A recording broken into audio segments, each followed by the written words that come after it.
Bonsoir mesdames et messieurs, bienvenue. Na magazine Quelle Boule Mag Awesika bo se retrouvaka pe boyebaka actualité nyonso ezali ko kende pe ezali ko salema na République démocratique du Congo pe na ville province ya Kinshasa. Tika top sabino que consultation oyo mokonzi mboka Félix Antoine Tshisekedi alanzaki ezo continuer les lois maki bongo tour à tour ba candidat malheureux ya élection 2018 neni ne lekaki Jeje Mbuyamba na commentaire oyo.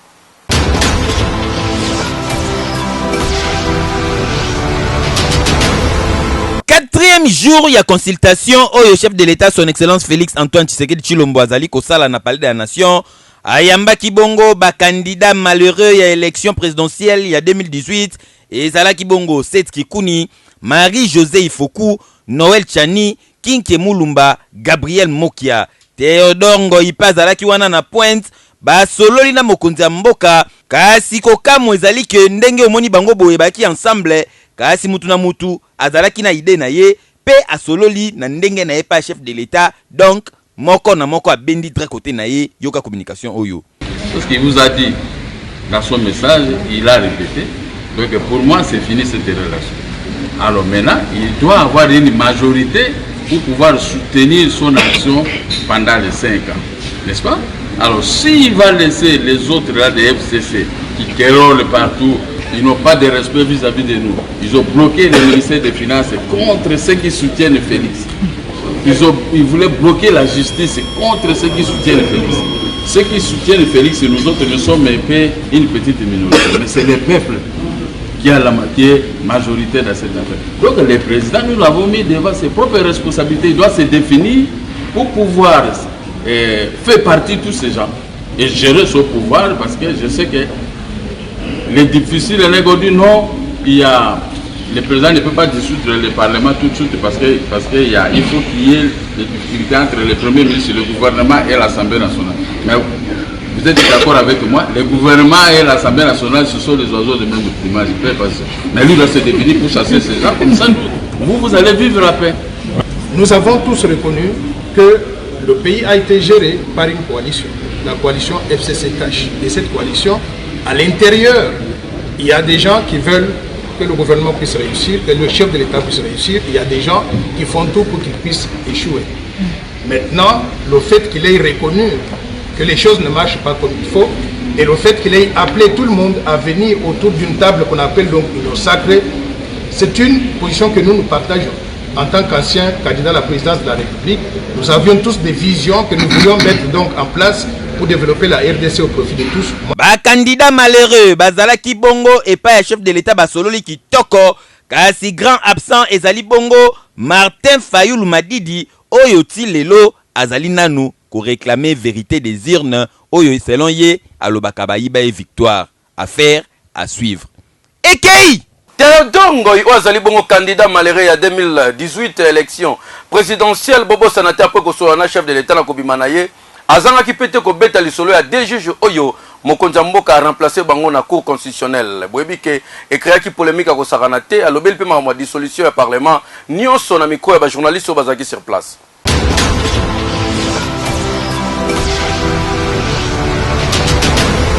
Le président de la République a été attentif et il m'a dit de le dire qu'il va s'assurer que les droits de mes clients que je réclame soient respectés. Un juge à la Cour constitutionnelle, c'est ce que j'ai expliqué au président de la République, lorsqu'il est nommé juge à la Cour constitutionnelle, surtout lorsqu'il vient du Conseil supérieur de la magistrature, il a 8 jours pour faire le choix entre demeurer magistrat et exercer la fonction de juge à la Cour constitutionnelle. Donc, dire que les clients auraient dû choisir quand le président les a nommés à la Cour n'est pas conforme au droit. Ce qui est conforme au droit, c'est que quand, en ce qui concerne les clients, ils ont été nommés alors qu'ils étaient magistrats, ils avaient à choisir entre la fonction de magistrat et celle des juges à la Cour constitutionnelle. Et ce délai est de 8 jours. Après cela, un juge à la Cour constitutionnelle ne peut pas perdre ses fonctions par une décision du président de la République. il ne peut perdre sa fonction de juge à la Cour constitutionnelle que par expiration de son mandat, suite à son décès, suite à sa démission volontaire ou à la démission d'office, ou suite à sa révocation, ou sinon, suite au renouvellement de la Cour par tirage au sort. J'ai échangé avec les présidents à ce sujet. Donc, cela revient à dire qu'en réalité, les juges à la Cour constitutionnelle, Jean Oboulou et Noël Kilomba, ont été écartés de la Cour en violation de la Constitution. Le président de la République m'a dit qu'il va considérer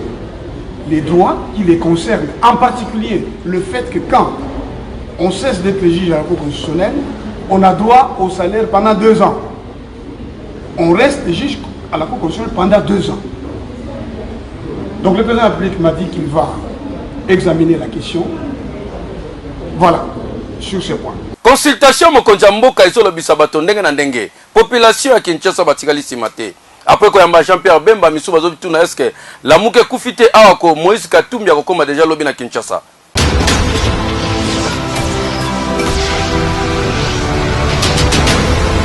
Situation politique dans la République démocratique du Congo, il y a un peu préoccupé les Congolais,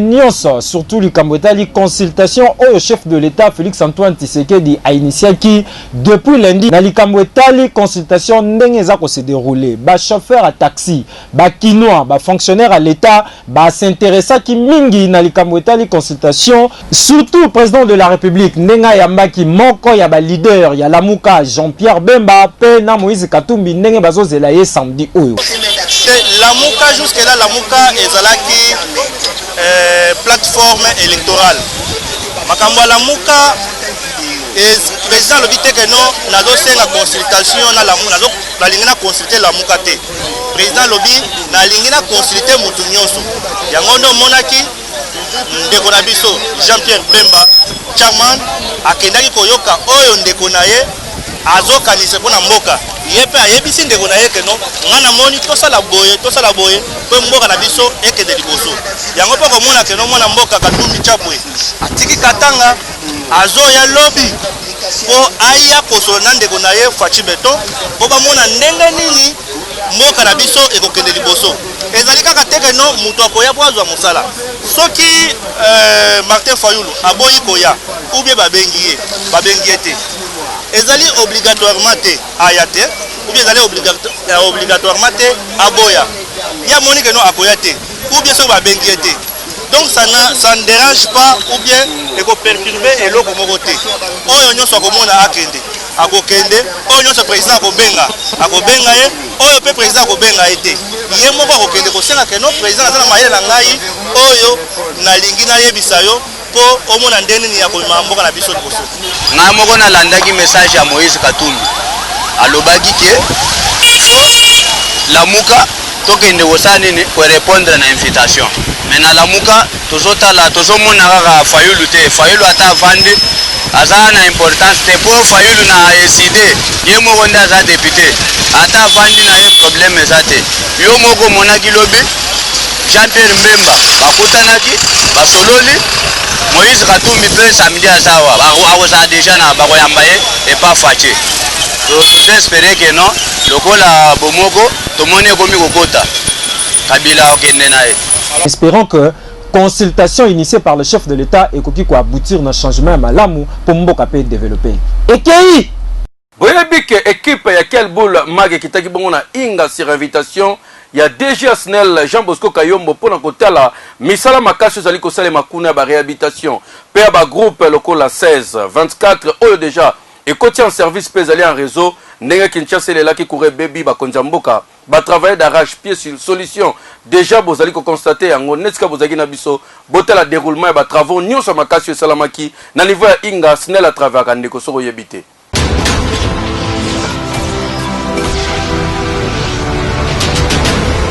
Situation il y a électricité dans la République démocratique du Congo, surtout dans la ville province à Kinshasa, babonné à SNEL balelaki makasi courant et baby na nenga ko saranate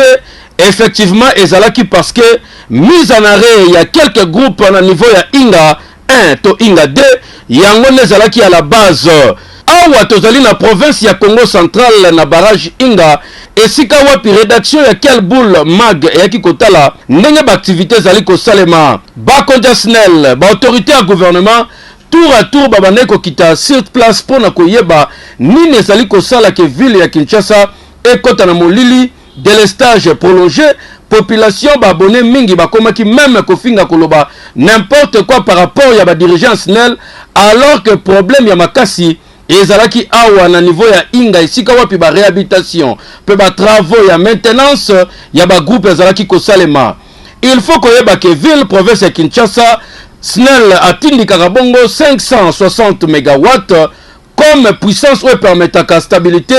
ya courant na kati ya ville province ya Kinshasa. Lokola groupe 16 ya Inga 1 ezalaki bongo mise en arrêt pona maintenance na yango pe groupe G24 oyo fuite d'eau ekotaki permetaki ke bakata pona bameka kolandela pe babongisa pe situation ya groupe 28 oyo ezali groupe ya minene pendant longtemps ekotaka bongo na réhabilitation misala nango ezalaka prévu bongo sila na mois de juin 2020 oyo tozali na yango suite ya pandémie ya COVID-19 esalaki ke bamindele pe batechnicien babandaki kotravaille na groupe oyo bakata misala bazonga na bamboka na bango yango esalaki ke misala ezala retardé mpona koluka kotravaille pe kozongisa yango ya marche bakonja SNEL bapensaki kosala misala oyo babengaka bongo ya désensablement c'est-à-dire basala dragage babimisa bongo bazelo oyo esalaki ke pendant la saison sèche pe tokoti na saison de pluie esalaki bazelo ekende kotonda na nzela oyo ememaka bongo mai na groupe 28 esengaki na baplongeur babanda kokota bakita kino na sekuna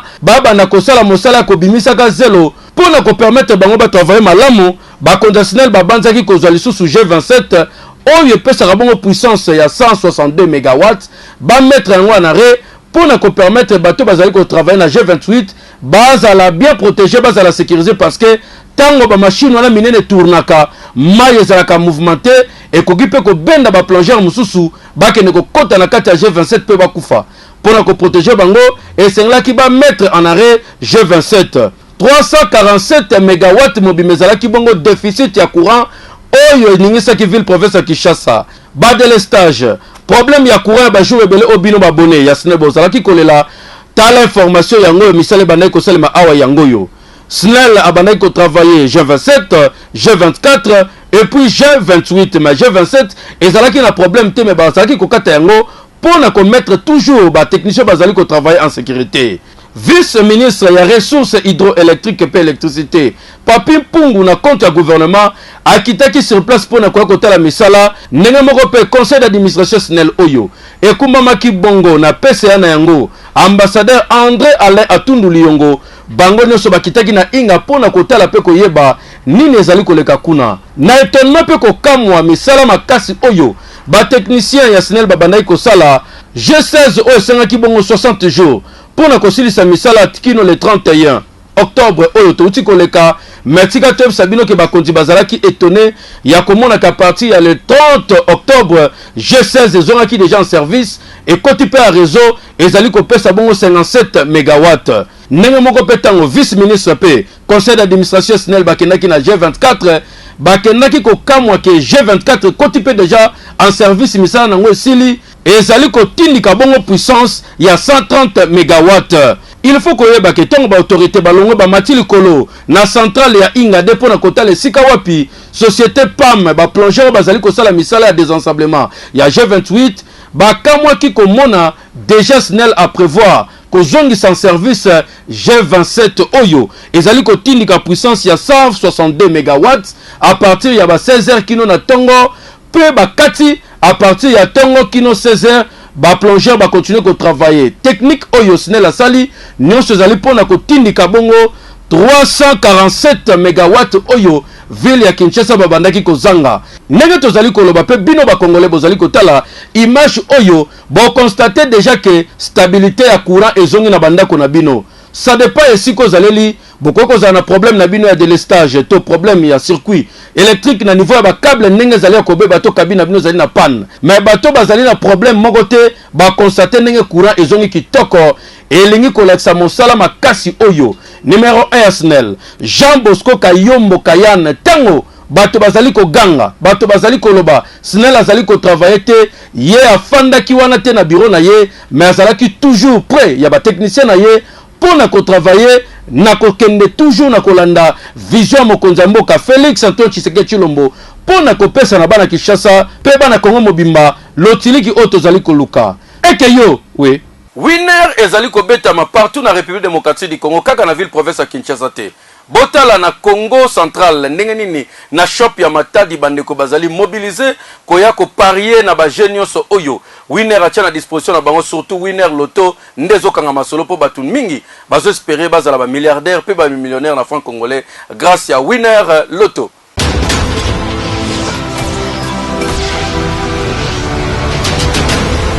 Winner.bet présente winner loto.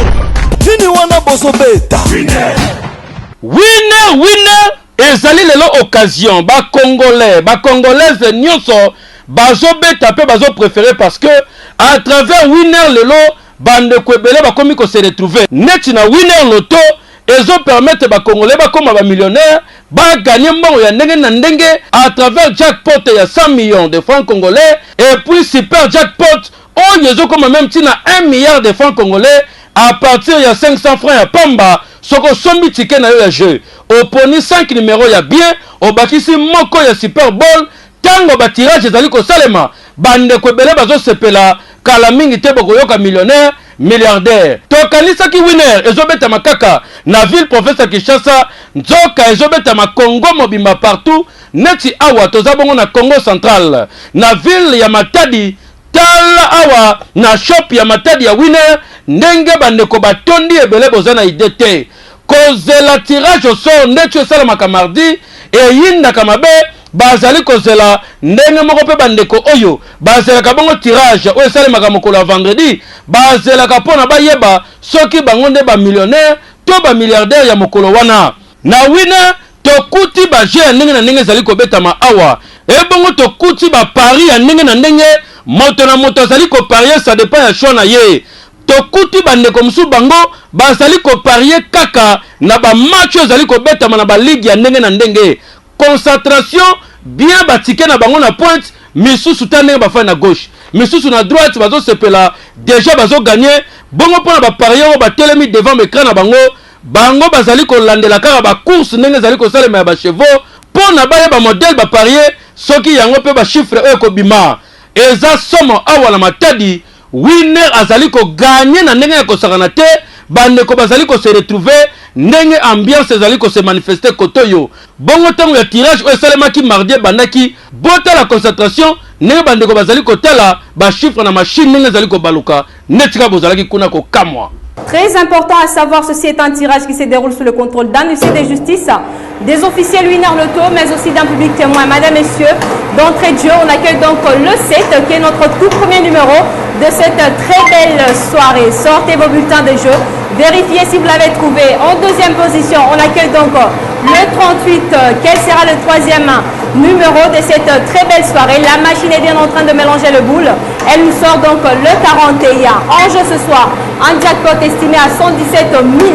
588 900 francs congolais. En quatrième position, les 44, plus que le cinquième numéro de cette très belle soirée. Le voilà donc arrivé, le 26.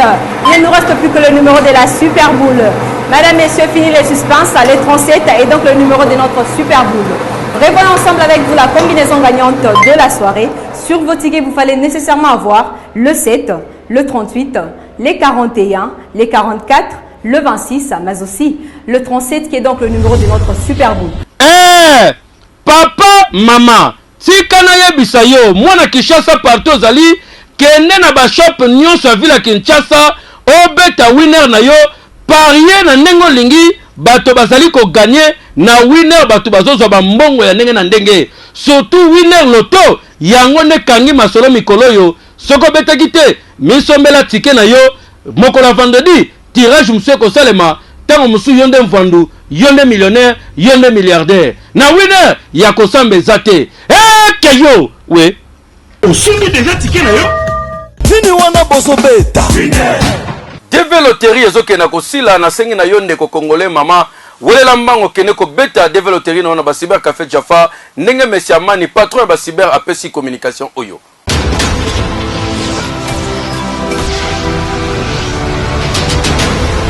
Bana ya Kinshasa, bana ya Congo Brazzaville, message on a repé Sabino, lelo développer comme na suka. Développer aussi là le 10 octobre, yo mutozo ki temps ya koya ko beta DVT Monsieur Jaffa azo benga bino. Papa maman ozana bana na yo boya tozo sala pe ba samedi na ba dimanche. Nikoli tikali ya kotanga le 10 novembre na 15h système et sili. Et puis nazo rappeler bino nsusu boye ba ke deve pona robeta ngo faut za na passeport. Na yebi ke bazoko sabino mingi pona ma robeta deve na ba carte de lecteur aux États-Unis a yebi angote, États-Unis a yebi kaka passeport yango azo senga passeport na kati ya dossier na yo. Yango to sengi na bino boza na ba passeport. Soki boza na passeport te moyen bobeta deve ezalité. Pour la bateau au boza ba famille boza na passeport moko o ya papa to ya mama bokobeta na famille mobimba et puis bino bateau bozali na ba intérieur ozana besoin to betela ODV benga biso na ba numéro na biso ezawana à partir ya musika place ozali to bongisa makambo nyonso pona yo po to betela ODV. Bonne chance pour la bino nyonso to bozona na biso na Kinshasa na Congo Kinshasa na Congo Brazzaville. Bino bateau oyo bozana ba moyen bozana ba passeport na bino occasion yango pour na bino ba obeta développer parce que chaque fois bosenga ba bosenga ba visa na bino na ambassade il faut sala ka mulungu mais occasion o soki o gagner na DV ozui visa na otango koma na États-Unis ba kopesa yo mukanda oyo ko permettre yo okota na États-Unis ndenge olingi okozonga pe na mboka na o ndenge olingi oza soso na besoin olekaka na ambassade te na bino bato bo voyager bo bino ba affaire occasion yango oyo bokoki ko profiter bo beti DV bo gagner et ko permettre bino bokota na États-Unis puis pays moko te ya monde ba kopimela yo visa parce que oza résident na États-Unis donc ezali occasion moko oh il faut bo saisir on peut permettre bino boza na facilité à voyage na monde entier boko kuta biso na ba adresse na biso o ya bon marché awa na bon marché to kanami na ro bank pour na masina toza bongo wana na croisement ya avenue Matankumu na boulevard Lumumba en face ya Eucalyptus na restaurant DFC et puis toza les sous na Victoire na rond-point Victoire na immeuble ya PDG Malos to kanami na supermarché Galaxy et puis na Kitambo magasin juste Penea shop Vodacom tozali na gauche ya shop Vodacom place restaurant DFC Zali et puis na Brazzaville tozali wana na rond-point CCF au Poussani en diagonale ya église Saint-François d'Assise et puis bokeli lisusu na Mongali na rond-point Mongali na arrêt o ezokende na Mukondo bokomona cyber café Jaffa tozawana de 8h jusqu'à 21h pour na koyamba bino surtout lundi ti dimanche. Ba parc ebele na Congo na mboka na biso zali ba site touristique ya kitoko oyo ba invité ndenge na ndenge bazali koya. Na jardin zoologique c'est vrai lelo eta lango zali mingi malamu te mais moto azui motupe ya kamba yango comme on général Masi oyo asali communication na quel boule mag par rapport à mon sala makasi o azali ko sala pona ko luka ko bongisa jardin zoologique na biso ekoma kitoko viable pe fréquentable pona bana baya ebele na ba parents boko ko leka kuna boko sepela.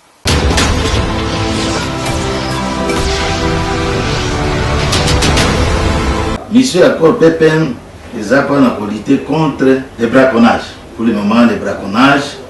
yango, les agrosalements d'espèces protégées. Nous avons lutté contre la pêche illicite. La pêche illicite, les agrosalements, dans le quartier, il y a Maï, Nabiso. Par exemple, dans la frontière Nabiso, na Ouganda, même dans le Congo, dans l'océan, partout. Parce que nous avons la frontière, dans la voisin, Nyingi bazo contre Nabiso. C'est la même chose dans le Nyama d'une façon illicite. Il y a un autre tata mokozi côté ni ya bevi nyoso wana anomaki ngai à la tête ya corps pepe tozana na belema oyo bazokengela ba parc yango babingi bango ba eco-garde baza basoda baza paramilitaire bango baza na droit aussi mamunduki puisque sika baparke na biso ezali nde esika banguna civique bavandi mpona koterrorize mboka rien qu'avec secteur na biso tokoki kopesa mbongo na kati ya mboka so tosécurize parke na biso malamu eke bato batika kokotakota kuna na kati koboma banyama baexploitation illicite matière première oyo esengeli ekota na kati ya budget ya mboka yango ezokende libanda banjete na biso ezaka banyama te nous protéger aussi écosystème banjete par exemple toza na baespèce ya banjete ebele toza na babois rouge babois vert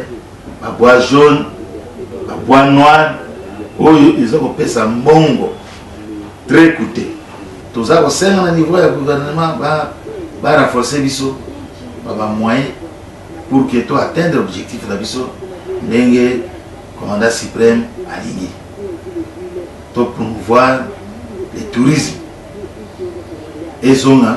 ndenge ezalaki kala bare ya kitoko ya babis oyo basalaki na boulevard du 30 juin mpo na ye ya makabongo bapassager surtout to bazali kozela babis na bango me modele ezali lelo bokoki kondima te salite bato bainsivi bakoma kokende kosala bazongo inene na bango kuna mawa pasi kokamwa ndeko so ozolia deplace moke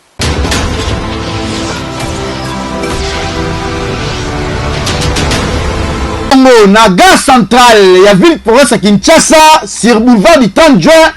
epai wapi tosali constat ya mabe makasi ya barrette ya bis oyo babengaka mingi transport kokamwa boyebi malamu ke barrette ya bis oyo basala yango po population to mpe baclient oyo bayaka awa na place ya kozela transport ya kotelema epermetaka bango bafandaka kokima moi kokimaka bamvula mpona kozwa transport na bango na tinia nyonso kasi botala bino moko awa tozali boso ya King Mart kasi soki otali esika oyo okomona ke balongoli deja baplastique nyonso etikala mabaya ya pamba kote baplastique ekinda eyebani te population bateyemi na re moi makasi misusu mpe bazokita moyen bazotesika kopema mpona kozwa destination na bango ezali te tolongo wana topusani tokomi en diagonale ya BCDC botala bino moko awa kutu elongwa na yango nyonso etikala libende ya pamba na mopanzi société moko Pascol ndeye esali arrêt na bango ya mabende kasi batia yango wana moyena kosomba sikro bazoteka sur place nozwi place ya kofanda kokamwa topusani lisusu toye liboso ya poste tala bino moko makambo soni mpe pasi mpe mawa oyo ezali ya transco kasi bato transco bakoti na kati ya poste lokola neti basalaka kuna mpo na nini arrêt na bango batongela bango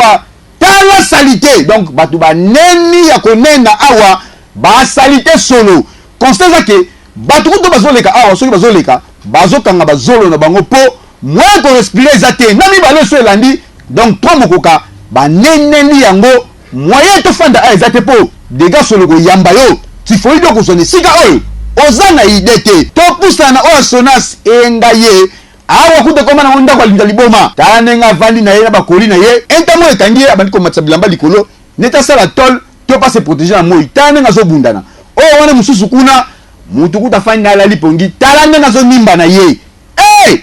yango tolobi bare ya bis oyo ntango etongamaka kaka mpo etikala boye to mpe suivi ezalaka surtout na Kinshasa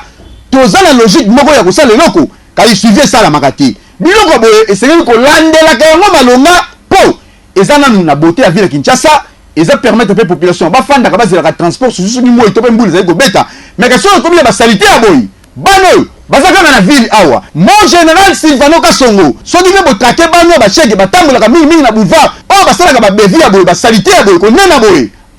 eza malamu mingi bango tekane makasi isi normal te